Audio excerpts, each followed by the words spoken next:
My name is Ava. I am 26 years old and I live in the United States. My father didn't even put down his fork when he destroyed my dream. We were sitting at the usual Sunday dinner table, the smell of roast chicken filling the air. It felt like any other weekend, until he wiped his mouth with a napkin and looked at me with bored eyes. Ava, we need to talk about the wedding money, he said casually. We gave your fund to Brianna. She deserves a royal wedding. The room went silent for a second, and then my mother chuckled. My sister, Brianna, smirked and took a sip of her wine. They laughed like it was a harmless joke. They expected me to just nod and accept it like I always did. I felt cold, like all the blood had drained out of my body. I couldn't speak. I couldn't breathe. But the person next to me didn't laugh. Marcus, my fiancé, went perfectly still. His hand tightened around his water glass until his knuckles turned white. My family thought he was just a quiet, simple man. They had no idea who he really was, or what he was about to do. But before I tell you how everything flipped, like and subscribe, drop a comment. Where are you watching from? My name is Ava. I am 26 years old. I learned the word fine very early in my life. It was a shield, it was a label, it was a curse. Ava is fine, my mother would say to her friends on the phone. She's so independent. But Brianna, oh, Brianna is going through such a hard time right now because she didn't get the lead role in the play. I grew up in a house that was always loud, but my voice was never the one making the noise. I was the shadow in the hallway. I was the extra plate at the table. My sister, Brianna, was the sun, and my parents were the planets orbiting around her. Brianna was 2 years younger than me. From the moment she was born, she was labeled sensitive. If she cried, the whole house stopped. If she wanted a toy, she got it because she just feels things so deeply. My parents told me I had to be the big girl. I had to be the strong one. You're self-sufficient, Ava, my dad would say, patting my shoulder absently while looking over my head at Brianna. You don't need us hovering. They turned their neglect into a compliment. They made me feel like my loneliness was a badge of honor. I remember my 16th birthday clearly. I had asked for a small dinner, just us, at my favorite Italian restaurant. I had been looking forward to it for weeks. I put on a nice dress. I curled my hair. I sat in the living room waiting. 5 o'clock came, then 6, then 7. Finally, the front door opened. My mom walked in, looking exhausted, carrying shopping bags. My dad followed, carrying Brianna, who was sobbing. What happened? I asked, standing up. Brianna had a crisis, Mom said, not even looking at me. Her boyfriend didn't text her back all afternoon. We had to take her shopping to calm her down. She was inconsolable, Ava, absolutely inconsolable. But it's my birthday, I whispered. Mom stopped and looked at me with genuine annoyance. Ava, please, not now. Can't you see your sister is hurting? We can order a pizza later. You're fine, you're always fine. I went to my room and took off the dress. I ate a granola bar for dinner. I didn't cry. I had learned a long time ago that crying in this house was a competition, and Brianna always won. It was the same when I got into college. I worked 3 jobs in high school to save up for books. When I got my acceptance letter to the state university, I ran into the kitchen to show them. That's nice, honey, Dad said, barely glancing up from his newspaper. Make sure you figure out your loans. Money is tight right now. 2 months later, they bought Brianna a brand new convertible because she needed a pick-me-up after failing her driving test the first time. I moved out the day after graduation. I packed my life into 2 suitcases and a cardboard box. My parents didn't help me load the car. They were too busy helping Brianna decide what color to paint her bedroom now that she had the whole upstairs to herself. For the next 4 years, I built a life alone. I worked as a barista, a receptionist, and a tutor. I studied late into the night. I paid every single bill myself. I never asked them for a dime because I knew the answer would be no. But there was one thing my grandmother had left me. Before she passed away, she set up a small wedding fund for me. She told my parents specifically, "This is for Ava, for her special day." It was the one thing I held onto. It wasn't about the money. It was the proof that someone in my family had actually seen me. Someone had thought about my future. I knew the money was in an account my father managed, and I trusted him to keep it safe. It was my safety net, my little promise of happiness. I didn't visit home often. When I did, it was always the same. Brianna talking about her latest drama, a breakup, a job she quit after 2 days, a trip she wanted to take. My parents nodding and soothing her, me sitting in the corner, drinking water invisible. You're so lucky, Ava, my mom would say, looking at my tired eyes. You just glide through life, no drama. You don't know how hard it is for someone fragile like Brianna. I wasn't gliding. I was climbing a mountain with no ropes, but they never looked up long enough to see I met Marcus on a rainy Tuesday evening. I was 24, exhausted, and worried about my rent. I had gone to a free financial planning workshop at the community library. I wasn't there to learn how to invest millions. I was there to learn how to make my meager paycheck stretch a little further. I was sitting in the back row, shaking water off my umbrella, when a man sat down next to me.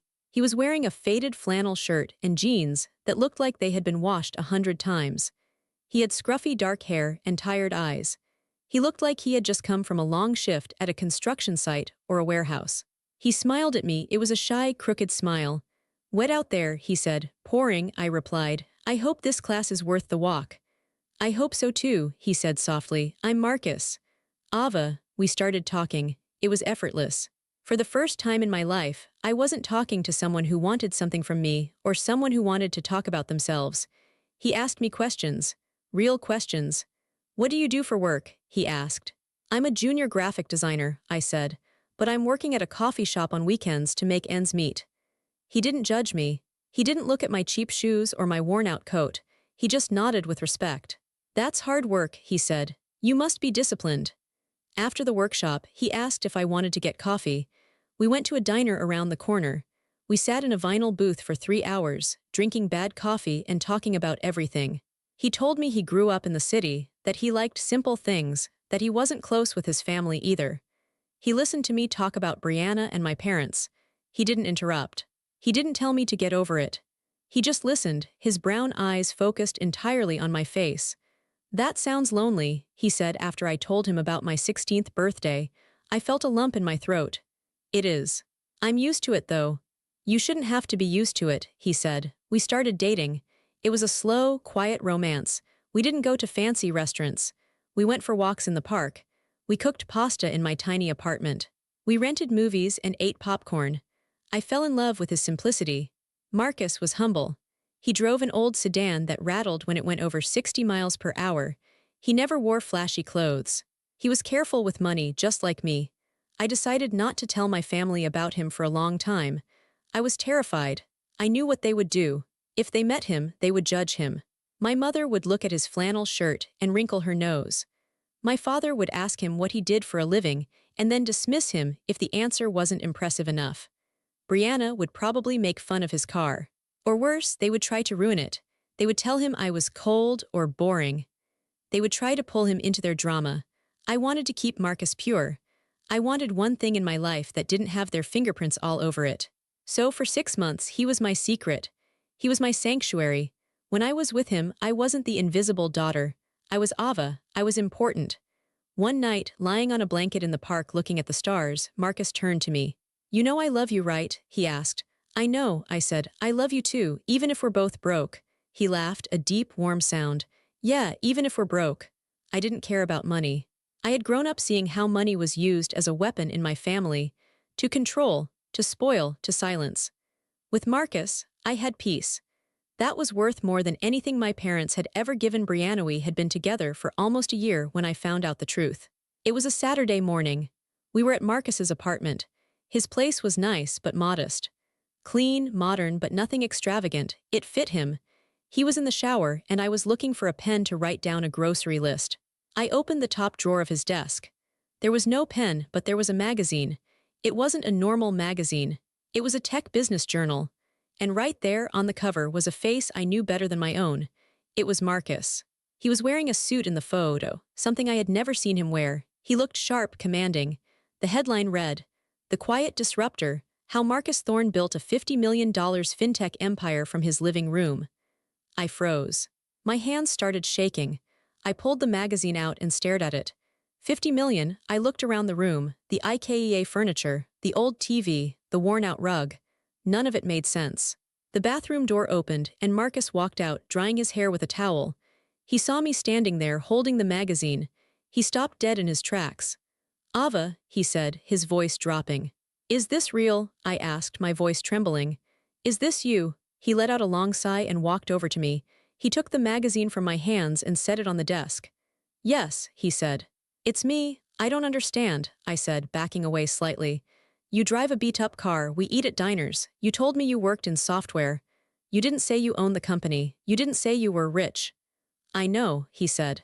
He looked terrified. For the first time, the calm, steady man I knew looked scared of losing me. Please, let me explain. Why did you lie to me? I felt a different kind of betrayal. I was so used to people hiding things from me. I didn't lie about who I am, Marcus said earnestly, grabbing my hands. Ava, listen to me. In my world, people only want me for my wallet. Women date me because they want the lifestyle. Friends call me because they want a loan. I was so tired of it. I wanted to meet someone who didn't know. Someone who would fall in love with me, not the bank account. He looked into my eyes, pleading. When I met you at that workshop, you were so real. You were working so hard. You didn't care about status. You treated me like a human being. I was afraid if I told you, things would change. I was afraid you'd treat me differently. I looked at him. I thought about the last year, the way he held me when I was sad, the way he listened to my stories about work, the way he made me tea. None of that had cost money. That was just him. I don't care about the money, Marcus, I said softly. I know, he smiled, relief washing over his face. That's why I love you. That's why I'm going to marry you. If you'll have me. He got down on one knee right there in the living room, wearing his sweatpants and a t-shirt. He pulled a ring out of his pocket. It wasn't flashy, but it was beautiful. Ava, I have everything in the world, but I have nothing without you. Will you marry me? I cried. Yes. We agreed to keep his secret a little longer. I wasn't ready to unleash my family on him yet. I knew exactly how they would react if they knew he was a multimillionaire. They would turn into sharks smelling blood in the water. Let them think I'm just a regular guy, Marcus said. I want to see how they treat us when they think we have nothing. I didn't know then how wise that decision was. I didn't know that his anonymity would be the only weapon we had. When the storm finally hit 2 months after the engagement, we went to my parents' house for Sunday dinner. I had a knot in my stomach the entire drive there. I always did. Going home felt like walking into a cage where I had to make myself small to survive. It's going to be okay, Marcus said, squeezing my hand. I'm right here. When we walked in, the house smelled of roast chicken and expensive perfume. Brianna was lounging on the sofa, scrolling through her phone. She didn't get up to greet us. Hey, she said without looking up. My mother came out of the kitchen, wiping her hands on an apron. Oh, you're here. Good, dinner is almost ready. Ava, set the table. I did as I was told. I fell back into the old rhythm, the servant, the helper. Marcus tried to help me, but my dad waved him off. Sit down, Marcus, Dad said, pouring himself a scotch. Let the women handle it. Marcus sat, his jaw tightening slightly, but he didn't say anything. We sat down to eat. The conversation, as always, was about Brianna. She was talking about a new modeling class she wanted to take and how she needed a new wardrobe for it. We'll sort it out, sweetie, Mom cooed. Then the mood shifted. My father cleared his throat. He put his fork down and looked at me. It was a look I knew well, dismissive, cold, and practical. Ava, he said, we need to talk about your wedding. I perked up. I smiled, actually. I thought he was finally going to ask about my plans. Oh, yes, we were thinking about a small venue in... No, he interrupted. We need to talk about the fund, Grandma's fund. Right, I said. We're going to need that soon for the deposits. Marcus and I are trying to keep it simple, but that money will really help us getting started. My mother took a sip of her wine and looked away. Brianna smirked and stabbed a piece of potato with her fork. Well, Dad said, that's the thing, the money isn't there anymore. I froze. What do you mean? We had to move some assets around, Dad said casually, as if he was talking about the weather. Brianna has been having a hard year. She's really struggled to find herself. She deserves a win. She met a nice guy last week, and she thinks he might be the one. She wants a royal wedding theme when the time comes. It's going to be expensive. I stared at him. I don't understand. You gave my wedding fund to Brianna, for a wedding she isn't even having yet, to a guy she met a week ago. She needs the security, Ava, Mom snapped. She needs to know the money is there for her. It gives her confidence. But that was Grandma's money, I said, my voice shaking. She left it for me, specifically for me. We're the trustees, Dad said, shrugging. We decided it was better used elsewhere. Look, Ava, you're doing fine. You always manage. You and Marcus, well, you're simple people. You don't need a big flashy day. You can just go to the courthouse. It fits you better. The cruelty of it took my breath away. It wasn't just about the money. It was the message. You don't matter. Your happiness is less important than Brianna's whims. You are expected to survive on scraps while she feasts. I looked at Brianna. She was grinning. It was a malicious, triumphant grin. She loved this. She loved knowing that even my wedding, my one special moment, was being cannibalized to feed her ego. It's really for the best, Ava, Brianna said, her voice dripping with fake sweetness. I have such expensive taste. You're so plain, you wouldn't even know how to spend that much money. I felt tears pricking my eyes. I looked at my parents, waiting for them to say they were kidding, waiting for them to see how much they were hurting me, but they just went back to eating their chicken. You'll be fine, Dad said, chewing. You always figure it out. I felt a cracking sensation in my chest. This was it. This was the moment I realized that no matter what I did, no matter how good I was, no matter how hard I worked, I would never be enough for them. They would always steal from me to give to her. I opened my mouth to speak, but nothing came out. I was drowning in 26 years of silence. But then, the chair next to me scraped loudly against the floor. Marcus stood up. He didn't look like the quiet, flannel-wearing man anymore. He stood tall, his shoulders broad, his face hard as stone. The air in the room seemed to change. The temperature dropped. He looked at my father. Then he looked at my mother. Finally, he looked at Brianna. You think she's plain, Marcus said. His voice was low, but it carried a weight that made my father stop chewing. Excuse me, Dad said, looking annoyed. Sit down, son. This is a family matter. You made it my matter when you stole from my fiancé, Marcus said. Stole is a strong word, Mom huffed. It's family money. It was her money, Marcus said, his voice rising just a fraction, sharp as a whip. And you took it because you think she's weak. You think she won't fight back. You think she's just the easy one who will take whatever garbage you throw at her. My parents looked confused. They weren't used to anyone challenging them, especially not the broke boyfriend. We're done here, Dad said, waving his hand dismissively. Ava, tell your boyfriend to calm down or leave. Marcus reached into his pocket. I thought he was reaching for his keys to leave. But he wasn't. He pulled out his phone. He tapped the screen a few times and then tossed the phone onto the center of the table. It slid across the wood and stopped right in front of my father. Look at it, Marcus commanded. Dad frowned, confused. He looked down at the screen. Then his face went pale, completely white. His mouth fell open. What is this? Dad whispered. That, Marcus said, is the balance of my current checking account, and the one below it is the acquisition offer I just accepted for my company. Brianna leaned over to look. Her eyes widened. She gasped. Is that millions? She squeaked. Marcus didn't look at her. He kept his eyes locked on my father. I'm not a simple man, Robert. I'm the founder of Thorn Financial. I could buy this house 10 times over and turn it into a parking lot without blinking. The silence in the room was deafening. My mother dropped her fork. It clattered loudly against the china. I kept my identity a secret because I wanted to see who you people really were, Marcus said, his voice cold and disgusted. And now I know. You are greedy, selfish, small people who treat a wonderful woman like dirt. He leaned forward, placing his hands on the table. You have 24 hours to return every single cent of Ava's trust fund.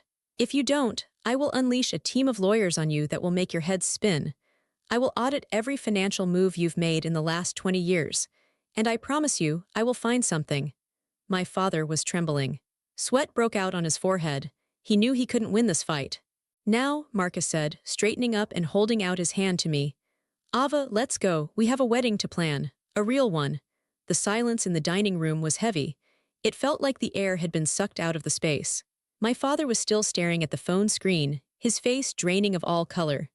My mother was frozen, her fork halfway to her mouth, looking between Marcus and my father with wide, fearful eyes. And Brianna, her smirk was gone. Her mouth was slightly open, her eyes darting back and forth as she tried to process what she had just heard. Marcus didn't move. He stood there like a statue, his hand still extended to me. But before I could take it, my father made a sound. It was a strangled, desperate noise. Wait, Dad croaked. He looked up at Marcus, and for the first time in my entire life I saw fear in his eyes, not anger, not disappointment. Fear. Marcus, son, hold on a minute. I'm not your son, Marcus said. His voice was so calm, so steady, it was terrifying. And we're not holding on, we're leaving. No, please, Mom stood up, her chair scraping loudly against the floor. She rushed around the table, her hands fluttering nervously. Let's not be hasty. We're family, we can talk about this. There must be a misunderstanding. There is no misunderstanding, Marcus said. You stole from Ava. You treated her like she was invisible, you mocked her. And now that you know I have money, suddenly you want to talk. It's not about the money, Mom cried out, but her eyes kept flickering to the phone on the table. The phone that showed a balance with more zeros than she had ever seen. We didn't know you were established. Established? Marcus laughed. It was a cold, dry sound. Is that what you call it? If I was a construction worker, would you care? If I was a teacher, would you be stopping us right now? No, you'd be laughing at us while you handed Ava's money to Brianna. Brianna stood up now. She smoothed down her dress and flipped her hair. I watched her face change. The cruelty melted away, replaced by a fake, sickly sweetness. She walked around the table toward Marcus, ignoring me completely. Marcus, she purred, stepping into his personal space. Wow, you really hid that well. That's actually kind of hot. You know, I've always admired men who build things on their own. Maybe we got off on the wrong foot. She reached out to touch his arm. Marcus took a step back, looking at her like she was something rotten he had found in the fridge. Don't touch me, he said. Brianna froze, her hand in the air. Her face went red. I was just being friendly, she snapped, her mask slipping for a second. You weren't being friendly, Marcus said. You were being a predator. I've watched you for a year, Brianna. I've watched you demand things. I've watched you belittle your sister. I've watched you treat your parents like your personal ATM. You are a spoiled child. Brianna gasped. She looked at our parents, waiting for them to defend her. Daddy, are you going to let him talk to me like that? Usually, this was the part where Dad would slam his fist on the table and demand an apology. Usually, this was where I would be told to control my boyfriend. But Dad didn't say a word. He was still calculating. I could see the gears turning in his head. He was realizing that Marcus wasn't just rich, he was powerful. He was realizing that he had just insulted a man who could buy his entire company. Brianna, sit down, Dad muttered, not looking at her. What? Brianna screeched. Sit down, Dad yelled. Brianna sat, shocked. It was the first time he had ever raised his voice at her. Dad looked at Marcus, sweating. He put on a fake smile, a smile I had seen him use on clients he was trying to swindle. Marcus, look, we're businessmen. We understand leverage. You played your hand well, very impressive. But let's not blow this out of proportion. Ava is our daughter, we love her. The money thing, it was just a temporary allocation. We can fix it. You called her extra, Marcus said. You said she was fine while you robbed her. It was a joke, Mom chimed in, laughing nervously. We have a dry sense of humor in this family. Ava knows that. Right, Ava? You know we were just teasing. She turned to me. Her eyes were pleading. She wanted me to fix it. She wanted me to play my role, the peacemaker, the doormat. She wanted me to smooth everything over so they could get close to Marcus's money. I looked at my mother. I really looked at her. I saw the lines around her mouth from years of frowning at me. I saw the desperate greed in her eyes. I realized something in that moment. They didn't love me. They didn't even like me. They only tolerated me when I was useful, and they ignored me when I wasn't. And now, they were afraid of me. Or rather, they were afraid of the man standing next to me. I looked at Marcus. He wasn't looking at them. He was looking at me, waiting. He wasn't going to drag me out. He was giving me the space to make the choice. The power had shifted. For 26 years, I had been the beggar at the table. Now, I was the one holding the keys. It wasn't a joke, Mom, I said. My voice was quiet, but in the silent room, it sounded like a gunshot.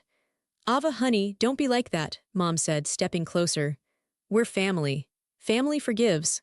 Family doesn't steal, Marcus corrected her. We will put the money back, Dad said quickly. Tomorrow morning, first thing, I'll transfer it back to the trust account. Every penny plus interest, how about that? We'll add 5% interest. He was bargaining. He was trying to buy his way out of the shame. You'll return it because if you don't, I will destroy you legally, Marcus said. But that doesn't fix what you did. Marcus looked at me again. Ready? I nodded. Yes. Wait, Brianna yelled. You can't just leave, we haven't even had dessert. It was such a ridiculous thing to say. It showed just how disconnected she was from reality. I don't want dessert, I said. I want to go home. Marcus took my hand. His grip was warm and solid. We turned our backs on the table. We turned our backs on the roast chicken, the wine, and the 3 people who were supposed to be my safe harbor. As we walked toward the door, I heard my father scrambling up from his chair. Ava, wait. Let's schedule a lunch next week. Just you and me, we can talk business. I'd love to hear more about Marcus's company. Maybe there are synergies. He was already trying to network. He was already trying to figure out how to use me to get to Marcus. I didn't stop. I opened the front door and walked out into the cool night air. We walked to the car in silence. It wasn't an awkward silence. It was the kind of silence that happens after a bomb goes off, when the ringing in your ears is the only thing you can hear. Marcus opened the car door for me. I slid into the passenger seat of his beat-up sedan. It felt different now. Before, it was just an old car. Now, it was a disguise. It was a symbol of how much he had protected us. He got in the driver's side and started the engine. He didn't drive away immediately. He just sat there, gripping the steering wheel, looking straight ahead. "Are you okay?" he asked. I took a deep breath. My hands were shaking. "I don't know." "I'm sorry I had to do that," he said. "I didn't want to cause a scene. But when they said they took your money, I saw red." "Don't be sorry," I said. I turned to look at him. "You're the first person who has ever stood up for me. In my whole life, Marcus, the first one." He looked at me, his eyes soft. "They won't hurt you again, Ava, I promise." We drove home. The city lights blurred past the window. My mind was racing, replaying the last 20 years of my life. Every birthday forgotten. Every achievement ignored. Every time Brianna was chosen over me. I used to think it was my fault. I used to think if I was just smarter, or prettier, or louder, they would see me. I thought if I didn't need anything, they would love me for being easy. But tonight, the truth had hit me in the face. It wasn't about me. It was about them. They were broken. They were hollow. And they had been feeding off my silence to make themselves feel big. When we got back to our apartment, I didn't want to go to sleep. I felt wired. I felt like I had too much energy trapped inside my skin. I sat on the edge of the bed. Marcus sat next to me. "I need to tell them," I said suddenly. "Tell them what?" Marcus asked. "I need to tell them that I'm done. Tonight it was a shock, but I didn't say enough, I just left. If I don't say it, they'll think they can wiggle back in. They'll think this will blow over like everything else." My phone buzzed. It was a text from Mom.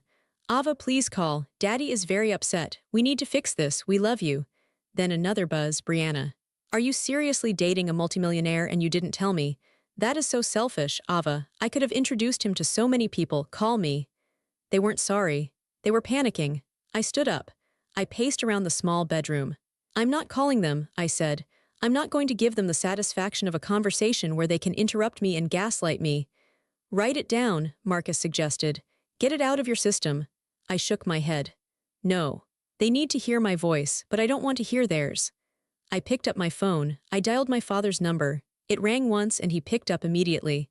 "Ava, thank God. Look, sweetheart, we were just talking and—" "Stop," I said. I didn't shout. I didn't scream. I spoke in a voice I barely recognized. It was low, steady, and hard as steel. "Don't speak, just listen. If you interrupt me, I hang up and you never hear from me again." There was a stunned silence on the other end. "Okay," Dad whispered. "For 26 years, I have tried to be the perfect daughter," I said.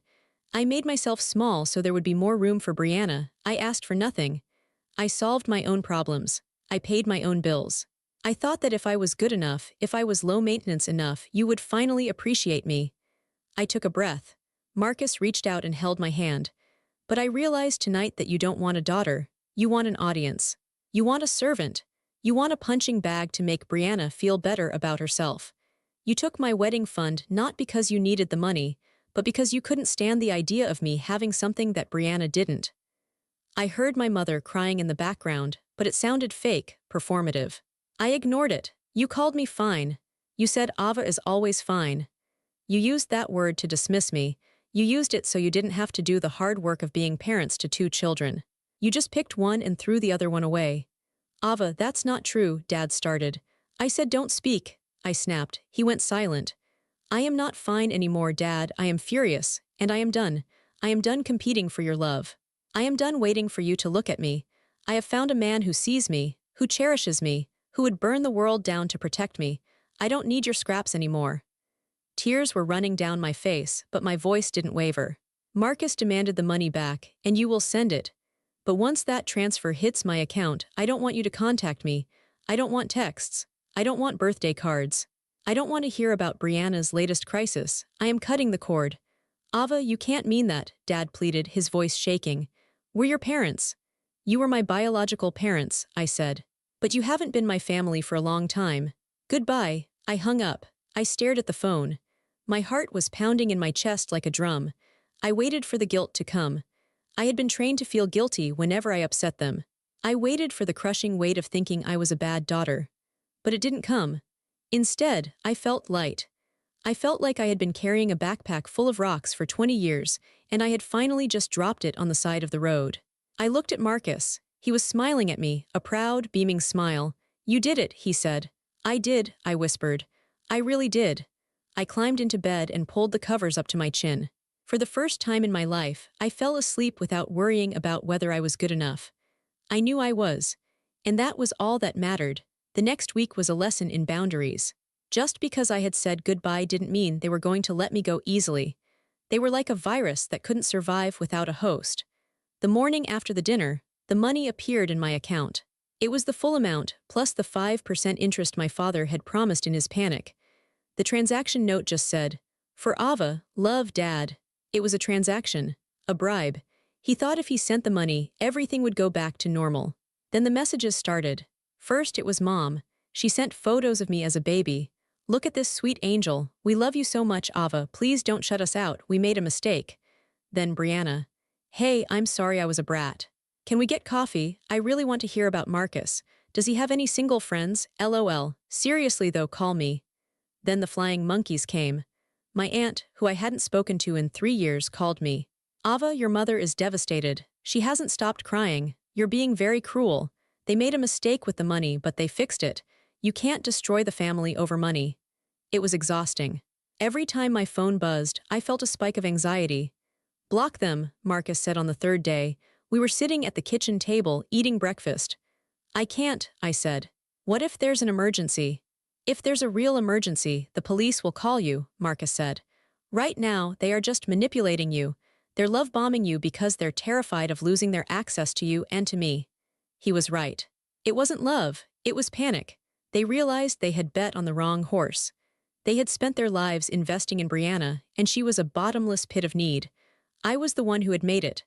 I was the one marrying a successful man. They wanted to be on the winning team. I picked up my phone. I went to my contacts. I clicked on Mom, block caller. I clicked on Dad, block caller. I clicked on Brianna, block caller. The silence that followed was beautiful. 2 days later, Marcus came home early from work. He had a strange look on his face. "What's wrong?" I asked. "Your father showed up at my office," he said. I gasped. "What? How did he get in?" "He tried to talk to the receptionist. He said he was my father-in-law. He tried to get a meeting." "Oh my God," I said, covering my face with my hands. "I am so mortified. What did you do?" "I had security escort him out," Marcus said simply. I looked at him. "You did?" "Yes. I told them he was harassing me and that he wasn't welcome on the premises. He made a bit of a scene in the lobby, yelling that I was stealing his daughter. But he left." Marcus sat down next to me and took my hands. "Ava, you have to understand something. We hold all the cards now. They can't hurt us. They can't take anything from us. You are safe." That weekend, we decided to get out of the city. We drove up to the coast. We rented a small cabin near the ocean. We turned our phones off. We walked on the beach in the wind. We cooked dinner together. We didn't talk about my family. We talked about us. "What do you want to do with the money?" Marcus asked. "The trust fund." I had been thinking about that. It was a lot of money. Enough for a huge wedding. Enough for a down payment on a house. "I don't want to spend it on us," I said. "That money feels tainted now. Every time I look at it, I think of how they gave it to Brianna. I think of how I had to fight to get it back. So what do we do?" "I want to use it for good," I said. "But first, I want to pay for the wedding myself. With my own savings. And yours if you want to chip in," Marcus laughed. "I think I can afford to chip in." "I want our wedding to be ours," I said. "Not grandma's money, not their money. Just us?" "I love that," Marcus said. Leaving the hurt behind wasn't a single moment. It was a daily choice. It was waking up every morning and choosing not to check my blocked messages. It was choosing not to wonder what they were saying about me. It was choosing to believe Marcus when he told me I was beautiful and important. It was hard work. But for the first time, I was working for myself, not for them. Planning the wedding was the most peaceful experience of my life. I had heard horror stories about wedding planning, mothers interfering, sisters demanding to be maid of honor, fights over the guest list. I had none of that. It was just me and Marcus. We sat on our living room floor with a bottle of wine and a notebook, making decisions in 5 minutes that would have taken my mother 5 months to agonize over. Cake, Marcus asked. Chocolate, I said. Done. Venue, outside, somewhere with trees. Vineyard in Napa, perfect. We kept the guest list small. 50 people. Just our close friends, some of Marcus's colleagues who were actually decent people, and a few of my distant cousins who had always been kind to me and didn't talk to my parents much. We didn't send an invitation to my parents. We didn't send one to Brianna. It felt strange writing the addresses and skipping over the people who gave me life. A little pang of sadness hit me, the mourning of the family I wished I had, not the one I actually had. But I pushed through it. The day of the wedding was a golden, sunny day in October. The vineyard was breathtaking. Rows of grapevines stretched out over the hills, turning red and orange with the autumn colors. The air smelled of earth and grapes. I got ready in a small cottage on the property. I didn't have a bridal party. No bridesmaids in matching dresses. Just my best friend from college, Sarah, helping me zip up my dress. The dress was simple. No sequins, no massive train, just sleek white silk that made me feel like a woman, not a princess. You look stunning, Sarah said, tearing up. You look free. I feel free, I said. As I walked toward the ceremony, I checked my phone one last time. I had unblocked them for the day, just in case of a true emergency, but I had silenced the notifications. There were texts. From Mom. I can't believe you're doing this today without us. I gave birth to you. This is a slap in the face. Everyone is asking where we are. I'm so embarrassed. She was embarrassed. That was her main emotion on my wedding day, not sadness that she missed it. Embarrassment that she couldn't show off. From Brianna, hope it rains. I laughed. I actually laughed out loud. It was so petty, so small. It couldn't touch me. I put the phone away and walked out into the sunlight. Marcus was standing under an old oak tree. When he saw me, his face broke into the biggest smile I had ever seen. He had tears in his eyes. I walked down the aisle alone. I didn't have my father to give me away. I didn't need him to give me away. I belonged to myself and I was giving myself to Marcus freely. When I reached him, he took my hands. Hi, he whispered. Hi, I whispered back. The ceremony was short and honest. We wrote our own vows. Ava, Marcus said, his voice thick with emotion. For a long time you walked through the world feeling invisible, but I promise you I will always see you. I will see your strength, your kindness, and your heart. You are the most important person in my world. When it was my turn, I looked at him and felt a wave of gratitude so strong it almost knocked me over. Marcus, you taught me that love isn't about earning your keep. You taught me that I am enough just as I am. I promise to build a home with you where kindness is the currency and where we never have to hide who we are. We kissed. The small crowd cheered. It was a sound of pure joy. No drama. No tension, just love. The reception was a dinner under the stars. We ate amazing food, drank wine, and danced on the grass. At one point, I looked around the table. Everyone was laughing.